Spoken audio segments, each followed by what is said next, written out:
Welcome to Solutions to Grow webinar Design Thinking and Learning Experience. My name is Rihanna Shaida, CEO at Solutions to Grow, and I'll be your host today. Before we dive in, let's make this interactive. Your questions, thoughts, and insights are not just welcome, they're essential. So please don't hesitate to ask questions throughout the session. If you have a burning question, just type it into the Q&A box. The more questions, the better. But also, if something isn't clear, if you want to share your experiences, type it into the chat box. Questions into the Q&A box, sharing thoughts and insight into the chat box. Well, in today's rapidly evolving world, traditional educational methods are being challenged. We all know that. Employee training and development face even more obstacles and difficulties, such as the ever-changing list of training needs, employee preferences, and the addition of new generations to the workforce, and of course, many, many more. So the traditional models often fail to efficiently prepare employees for the complexities of the modern workforce, where adaptability, creativity, and problem-solving skills are paramount. And the growth mindset is a prerequisite for dream teams. So we are here to explore human willingness to learn and why L&D efforts are often fruitless, and discuss what we can do about it. Before we kick off things, I'd like to take a moment to extend a heartfelt welcome to our esteemed keynote speaker, Mario Barboglis. Mario is joining us today with a wealth of experience and insights that promise to enrich our discussion profoundly.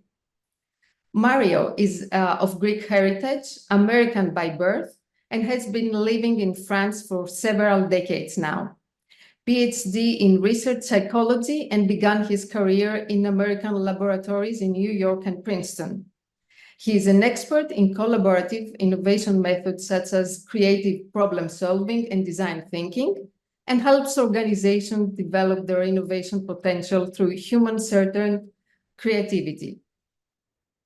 He has worked for a large number of international organizations such as Apple, Avis, Boston Consulting Group, General Electric, Google, L'Oréal, Louis Vuitton, Novartis, Publicis, Renault, Roche, TF1, Danone, EDF, from the French part, European Space Agency, NATO, City of Geneva, City of Versailles, Ministère de la Défense, and for several French leadership networks like Association Progrès du Management, and for universities and key business schools like AGC.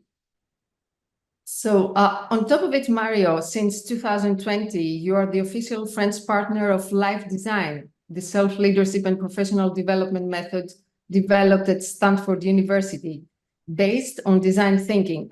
But hopefully we get to that a little bit later. But first, let's start with some basics. What is design thinking? Well, the simplest way to describe it is that it's a human-centered problem-solving approach, problem-solving and innovation. So what it means basically is that it is really driven by the real needs of people rather than just by somebody's creative ideas or the invention of new products or the emergence of a new technology. So it's one might say that design thinking is kind of obsessed.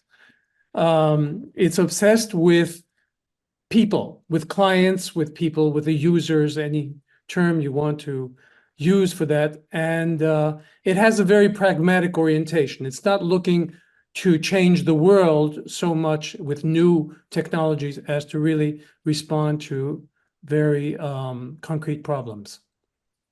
So the process of design thinking, if we look at at this slide that you have here, basically it starts with what we call empathy, and this is all about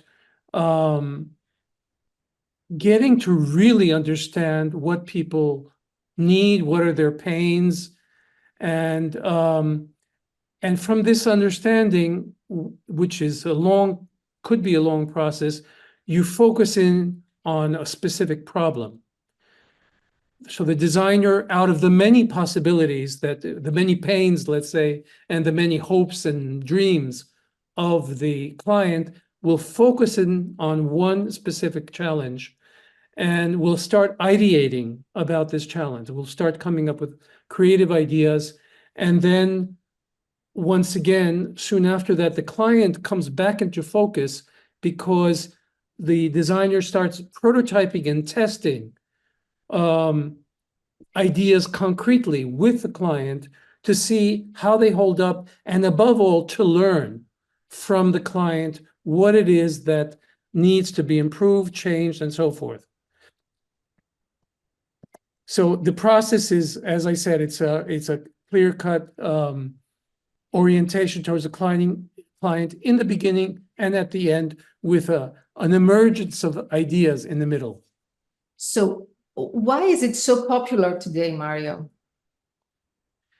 Yeah, there are a few reasons. One is that I think that because of this strong client focus, and it's not just a marketing trick, it's really, there is a deep interest in the client, and there's a kind of this whole iterative process of making sure that you target solutions that are useful for the client. So that's, of course, means that the products and the processes and the services that you're going to create are likely to be satisfactory to clients.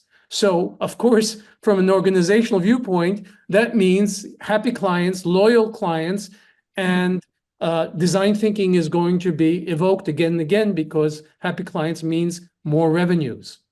So that's one reason. And related to that is that design thinking really focuses on the client experience.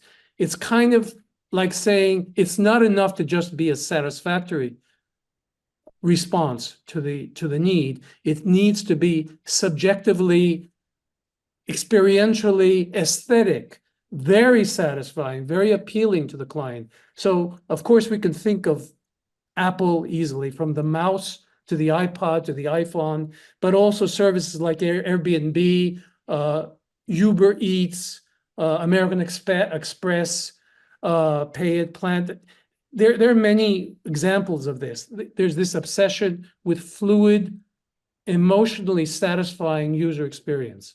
So that's one reason. And another good reason for popularity and efficiency is this philosophy that we designers gain by solving problems with others. It's not the lonely inventor in their garage. This is an extremely collaborative approach. It includes all stakeholders, including the clients, of course, but also managers and experts and architects possibly. So this kind of collaborative approach is deeply ingrained. It's not an afterthought. And that's because, in part, design thinking grew out of design, engineering, psychology, creativity processes, and of course, business thinking. So it builds on diversity. And one final reason is that it has a certain rapport with risk and failure, a very interesting rapport, because, for example, the expression fail fast, learn fast, this mantra that's kind of that's repeated everywhere, it basically has been popularized through design thinking. And it captures this philosophy that says, experiment, try things out, fail, iterate, learn, improve, experiment again. So it's this kind of iterative approach with prototypes that integrate failure. And so it kind of disinhibits people. It disinhibits people, organizations, teams from trying things out, small prototypes, cheap prototypes, and then learning from that. So it has a very interesting way of handling risk and emphasizing exploration, experimentation. Okay, very interesting. But practically speaking, what difference does design thinking make to an organization? Well, okay, it's a good question. Besides product design, um, design thinking in the last at least decade or two, it's been really used and recognized as a transformative kind of philosophy and tool.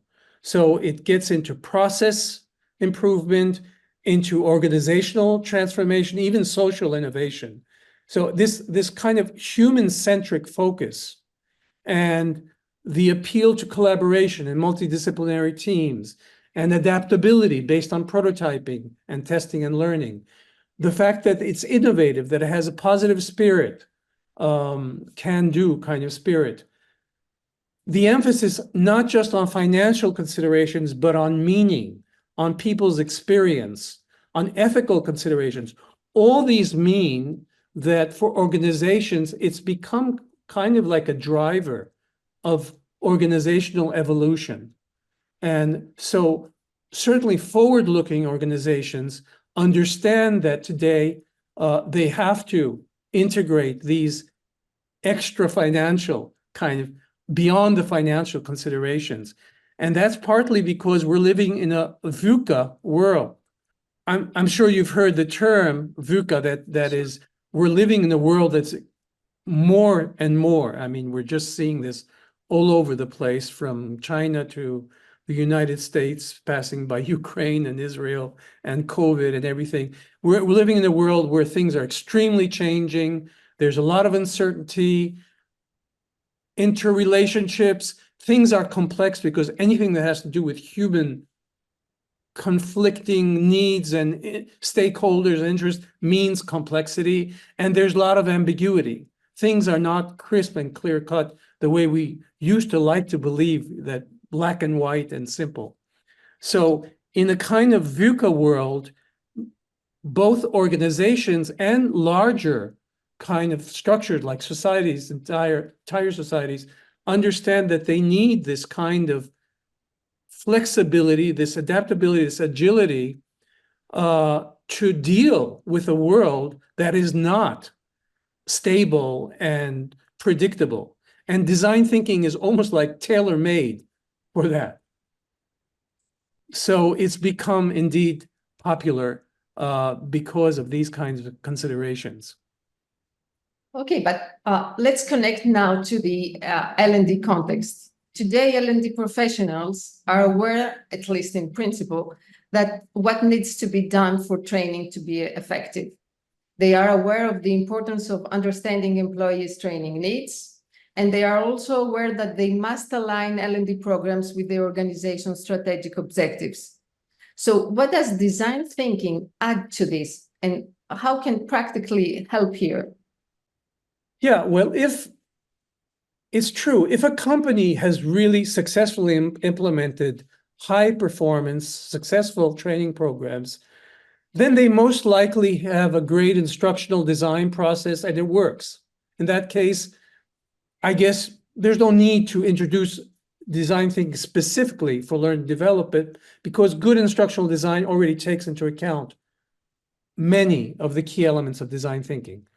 But otherwise, if L&D professionals, if managers in L&D see signs that the programs may not be entirely satisfactory for their internal clients or for the organization in general, then design thinking is definitely one of the best ways, I think, the shortest routes to developing outstanding programs.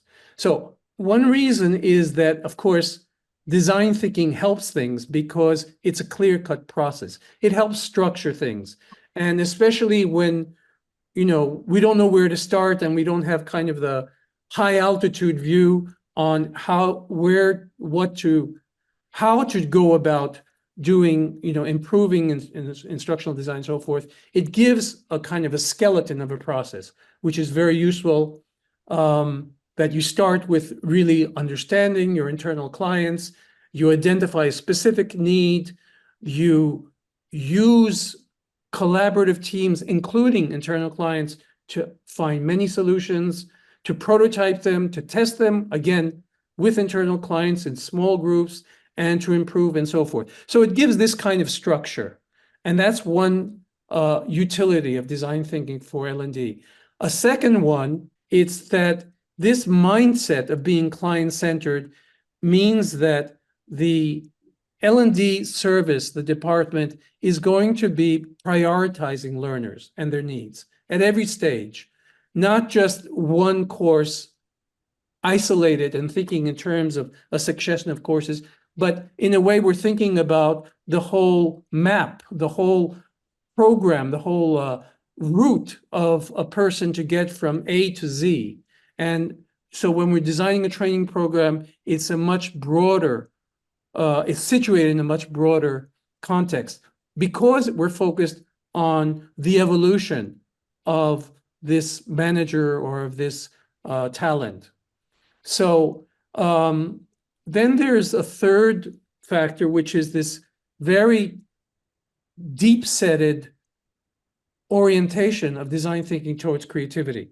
So it means it's not just like an afterthought, let's do a little brainstorming and so forth, but it really translates into a kind of a challenge.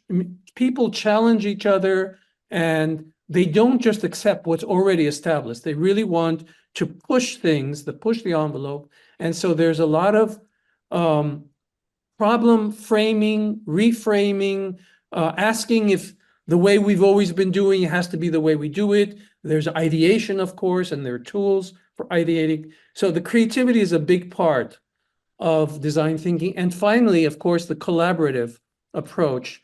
This is a fourth interesting contribution of design thinking to L&D, because there's an explicit recognition that we want to create something that takes into account all stakeholders, including, of course, top management, including, of course, the people who are the internal clients and instructional experts and so forth. So I think all these factors make for a very useful approach to L&D.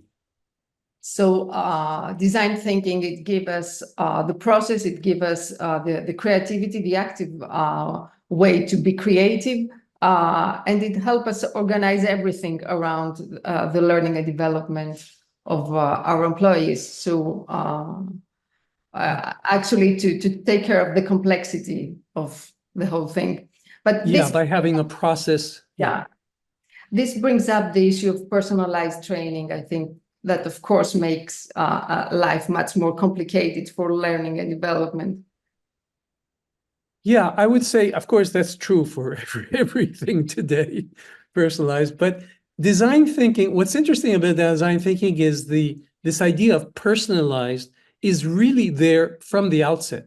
Some people, some critics say it's too much present. It's almost like designers are obsessed with talking to the one person and understanding them thoroughly. I wouldn't go that far, but the truth is that because of this empathy early on, and because of the prototyping and testing things out downstream, that makes for a system that is very, let's say, actively focused on what do the people need and how could the L&D service respond to these best. So their design thinking, besides that philosophy, of course, has many, many tools that have been introduced in the 20 to 30 years that it's been around. And many of them, we can give just two examples here very quickly, Rihanna. It's the persona. It's that you decide on, and this is kind of standard market research, but you try to say, what are the large categories of my clients? And let's say the people who have just joined team or the company, people who are mature, who need upskilling and so forth. And you have these broad perspectives, but then design thinking says, even if you can't interview each and every one of them, of course, you really take time to try and understand their profile. And you don't make it too broad. That's why you need many different categories, but you do want to have some kind of focus on specific profiles. So that's a tool, and that's used in order to help in this early empathy phase.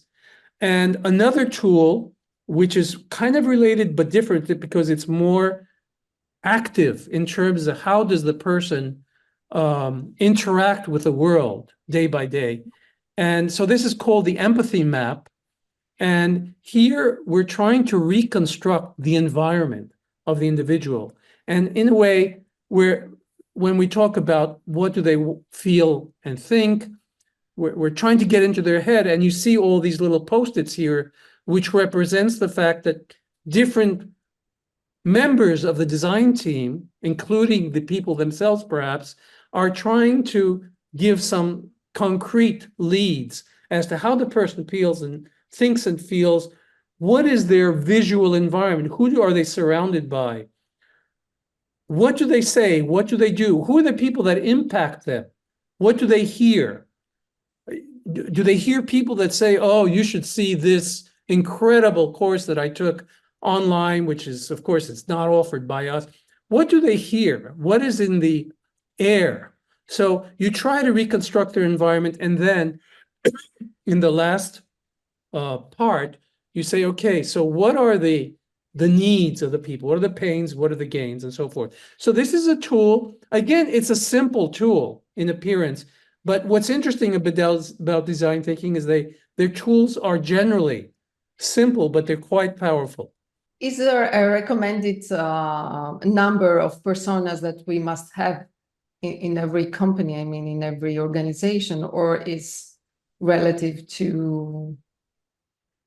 That's really hard to say. If it's a company with 30, a small, really small company with 20 or 30, or a startup, I think in a way, if it's really small, if there's half a dozen or 10 people, you don't need a persona. Just go and ask the people. I mean, just make sure you get to understand them well with structured interviews, which are also tools for designers. Now, if it's, a big company that's international company, and you have 2,000 individuals in your company, or even 200, then yeah, you do have to take a little time with human resources and L&D between you of trying to define a finite number of personas, because at some point there's a point of diminishing returns to this. Okay, so as we said in the beginning, you are a certified coach and provider of life design, the Stanford University approach to professional development. How does this relate to design thinking, and in what ways is this approach to interest to HR and L&D professionals and their organizations? Basically, this started with at Stanford University about 2008, 2010, around there. Two professors at the design professionals themselves. Stanford University, by the way, is the mecca of design thinking at a university level. Everything started there.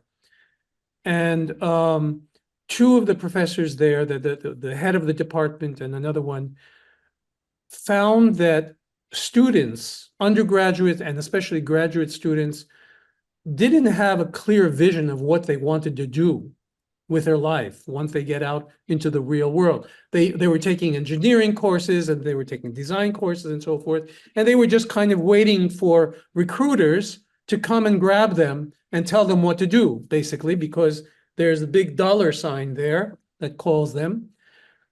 And the professor said, we should use design so that people can think about how to design their own professional lives before they're just taken by recruiters, headhunters. And so they created a course which took in the basic principles of design thinking and combined it with a lot of research that comes from positive psychology. So positive psychology was especially present at Harvard, but also at Stanford and a few other big universities. And combining these two, they came up with a very powerful method that they used with students for students to think about who they are, where they want to go, and how to get there. And it kind of boiled down to these three skills, very basic power skills. One is this whole thing about building your own compass, knowing again who you are, becoming intentional about things, understanding what turns you on, what turns you off, so to speak. What are your hot buttons? What gets you in the sense that something you're doing is meaningful, and when is it that it really doesn't turn you on? So there are a lot of items in this whole universe of becoming conscious of yourself. And this corresponds basically to the empathy phase in design thinking. You're being in empathy, but not vis-a-vis an external client now. You're being in empathy vis-a-vis yourself. You're looking at the mirror and saying, who am I really? What do I need? What are my pains? What are my gains? And then there's a second cluster of skills which have to do with creativity, problem solving, agility. Creativity, problem solving. And it means that how do I get good new ideas? So this is a second big component, and a component that many who go through university or schools, they don't ever even get any training about that. Yeah. And I've been surprised many times. I gave, as you know, many courses and many workshops and so forth. And managers and leaders typically say, how is it that we didn't get this kind of training when we were 16 or 18 or 22 at least? Yeah, this And is now we're getting it when we're 35 or 40. So anyway, that's a parenthesis.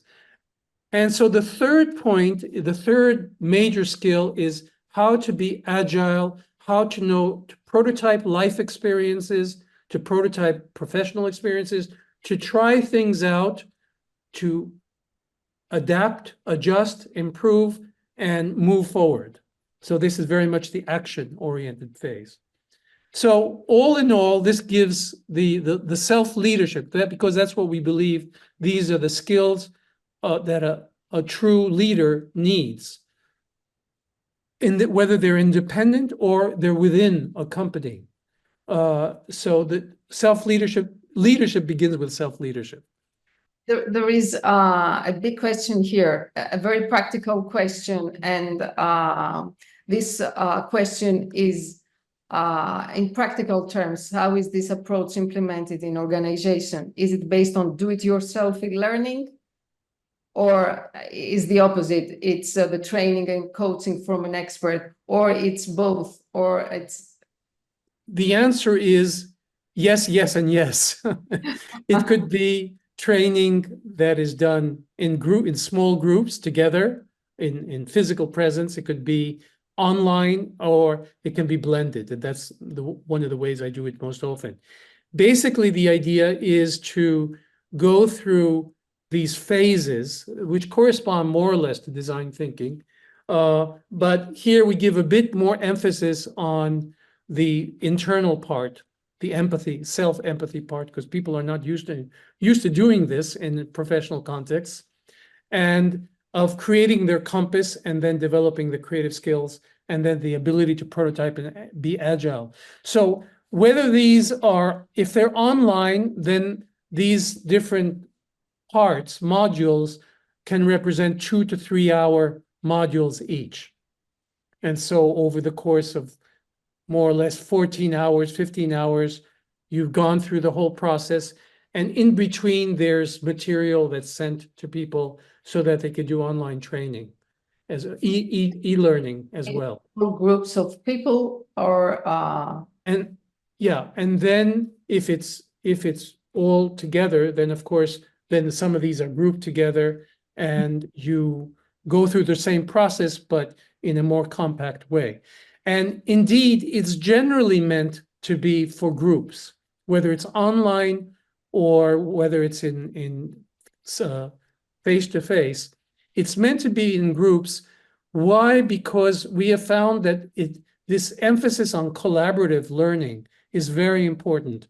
So the process here emphasizes a kind of alternating between doing different kinds of exercises, let's say on creativity or on prototyping individually, and right away going into collaborative exchanges, improving your understanding by discussing with others, hearing how others see the same material and so forth. So I find it's richer when it's in groups, whether the groups are distant or face to face. But it is, of course, possible to do it also in a kind of coaching situation. And there are a lot of people right now, a lot of coaches that have training in this approach, and that go to the United States to get training coaching. I'm both coach and facilitator, but I definitely prefer the group approaches. Okay, so we agree that blended learning is the most efficient approach to learning. Even Yeah, it gives a lot of liberty in, because people, for one thing, they have more opportunities to integrate things than when it's in a very compact 2-day seminar, for example, when it's spread over time and you have some togetherness and some where you can do things independently on your own time. That's a good solution, I think. okay, Mariam. Now, everybody, it's that time. Let's kick off the Q&A questions. I'll start addressing your questions one by one. If you haven't asked yet a question, now is the perfect time to do so. So this is your chance to get those burning questions answered. And we'll do our best to address as many questions as possible. I see some very good questions coming in already. So let's start. Mariam, to see people taking responsibility for their own development is just a dream come true for the HR team. But in reality, how often does this happen? As often as you invite me to introduce life design into your company. Now, how often does this happen? It's not going to fall from the sky, that's for sure, because I strongly believe in the law of conservation of energy. I'm afraid that we're like any other physical system. We look for la voie de moindre résistance, what just allows you to move forward without doing as least effort possible. So people are, if they're not a little bit stimulated and pushed, they'll tend to settle into habits, into routines, into comfortable ways of getting along. They've kind of created their own space in an organization, and they'll, coast. Then there are the people who are ambitious and want to get forward, and they'll do it. But yeah, I think that in both cases, it's good for a company to give them a hand. Mhm. It doesn't mean that the company should, give them everything like it's not a free lunch, but it should be like a handshake. There's a meeting point between the L&D or the HR staff and the company's, the organizational culture, and on the other hand, individuals. And I think that individuals can understand quite quickly why it's in their own interest to become curious, to adopt a designer mindset, to try things out. They understand it quickly because suddenly work can become much more meaningful and not a routine. And people, even though they like conservation of energy, they also like expressing themselves, being creative. They like slight challenges, maybe not too big, but they do like to challenge themselves. They like collaborating with others. So motivation, and there's a lot of research on motivation, on intrinsic motivation. I think that intrinsic motivation takes over once people see a way towards that and have some of the tools that are necessary. And then they get much more engaged and intentional about their path in an organization, how to make that path more ambitious, but also more satisfactory, more higher performance and everything. So Okay. long answer to a short question. So is it worth it? Is it feasible for both small and big companies? I suppose it refers to a design thinking approach to L&D. Yeah. Well, the question is, what is a small company? I know I'm a small company. It was worth it for me. I'm an independent consultant. Well, the truth is that, in fact, let's say a family organization, a really small family organization, 10 people, it could be that the dynamics that we're looking for in life design and generally in design thinking are more or less already present. Perhaps, I mean, their ambitions, they have to survive, there's a tradition and so forth. I can't say in advance. I would be hesitant to say, oh, if you're a family company, all is good. I mean, I've seen some family companies and all is not good, and they could use a little external input and stimulation, because again, things sometimes get too comfortable, and the world really is volatile and uncertain and complex and ambiguous. And even small, maybe especially small organizations have to have the muscle and the reactivity and the agility to deal with it. As for big companies, well, the big companies are kind of like big ships, you know, they're hard to move around. But again, there are examples of huge companies like IBM, for example, 300,000, I don't know how many they are. They adopted design thinking wholesale. I mean, everywhere. They're design thinking company. Apple, Google, Nike, Airbnb, Uber Eats. I mean, it's France Telecom in France. The Ministry of Defense. They've asked me to do life design seminars for top hospital managers. It's really a very useful for different size and different sectors, I think. Okay, so next question. What is exactly personalized training in an e-learning context, and what's the connection with design thinking? Well, Maria, if you allow me to answer the first question, well, personalized training in an e-learning context refers to customizing learning experiences to meet individual learners' specific needs or preferences or learning styles. This is an approach that recognizes that learners have different backgrounds, they have different goals, they have different levels of knowledge. Different rhythm? Yes, of course, and aims to provide them with tailored learning content activities and assessments in a way to optimize the learning outcomes. So, for example, you can have personalized learning paths, you can have adaptive content, you can have assessments that can also be adaptive, and you can have incorporate social and collaborative learning, and so many more. So now the connection with design thinking, Maria, to the personalized learning.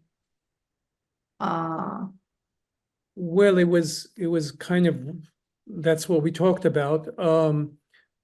Are you talking about specifically about e-learning or more generally about?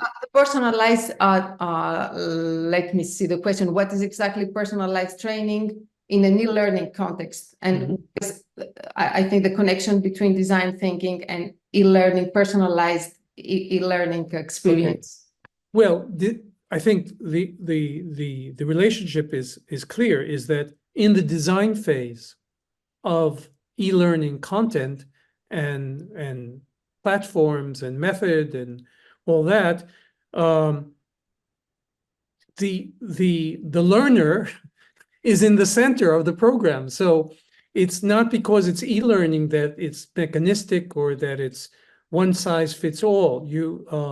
If it's based on a team or a department, L&D department that is designing courses for e-learners, then that team or department should go through design thinking kind of principle, which means know your learner inside out. I mean, really study them, understand them, interview them, do personas around them, everything you can, and go through a process where you're brainstorming all kinds of ideas for how to make the learning more interesting, more self-motivating, the metrics, all aspects of learning, and testing above all, then testing things out with small groups of learners.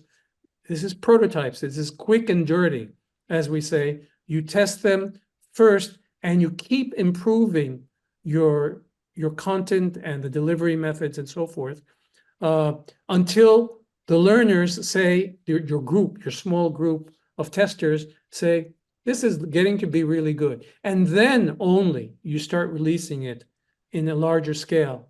And even then, you're constantly looking to get feedback from people at a broader scale and improving.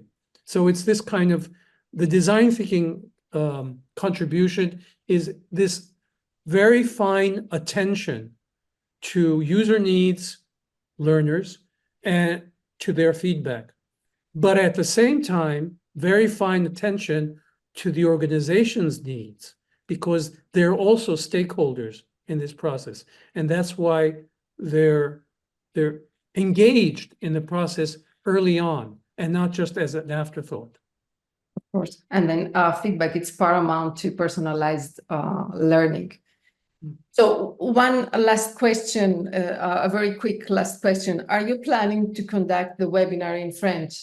So Maria, give us the answer. Are you willing to participate in the same webinar in French? Yes, absolutely. Because in fact, the truth is that I'm living in France, and the French are notorious for not being too interested in English webinars. We already have the question, so. Oh, there's your. So I think with Rihanna, because Rihanna is a natural in French, we're going to organize this. We're going to redo this in French. Basically. So it's a promise from Yes. Marius.